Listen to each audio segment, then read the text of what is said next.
नाशिकच्या पंचवटीत jogging track असलेल्या Shrikrishna garden समोर साकारलाय 7 मजली देवीदास हाईट प्रकल्प। मग येताय ना आजच आपला फ्लॅट बुक करायला देवीदास हाईट्स मध्ये।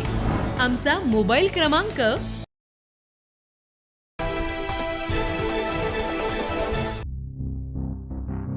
नाशिकच्या पाथर्डी दाडेगाव रस्त्यावरील वालदेवी नदीच्या पुलावरून दुचाकीसह तरुण वाहून गेल्याची घटना मागील आठवड्यामध्ये घडलेली होती। पुराच्या पाण्यात वाहून गेलेला तरुण अभिषेक जाधव याचा मृतदेह 5 दिवसांच्या शोध मोहिमेनंतर काल सकाळी आढळून आला। धक्कादायक बाब म्हणजे अभिषेकचा शोध घेत असताना एनडीआरएफ पथकाची बोट देखील उलटलेली होती। दरम्यान पथकातील जवानांनी उड्या घेतल्यामुळे सुदैवानं मोठी दुर्घटना टळली। याच पुलावरून गेल्या 5 वर्षात आतापर्यंत 10 ते 12 जणांचा पुरात वाहून नाहक बळी गेल्याचं माहिती समोर आली आहे। परिसरातील स्थानिक नागरिकांनी पुलावर कठड्याची वारंवार मागणी करूनही कुठल्याही प्रकारची कठड्याची व्यवस्था करण्यात आलेली नसल्याचा आरोप स्थानिक नागरिकांनी केला। त्यामुळे प्रशासनाला आणखी किती बळी घ्यायचे तसा सवाल स्थानिकांकडून केला जातोय। अभिषेक आपल्या दुचाकीवरून घरी जात असताना पाण्याच्या प्रवाहात वाहून गेला।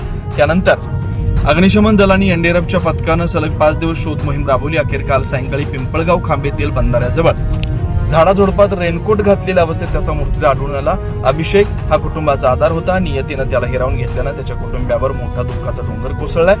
आता तरी प्रशासनाला जाग येऊन नागरिकांच्या सुरक्षेसाठी पुलावर आवश्यक उपाययोजना कराव्यात अशी मागणी जोर धरू लागली आहे। 9 न्यूज महाराष्ट्र ब्युरो नाशिक।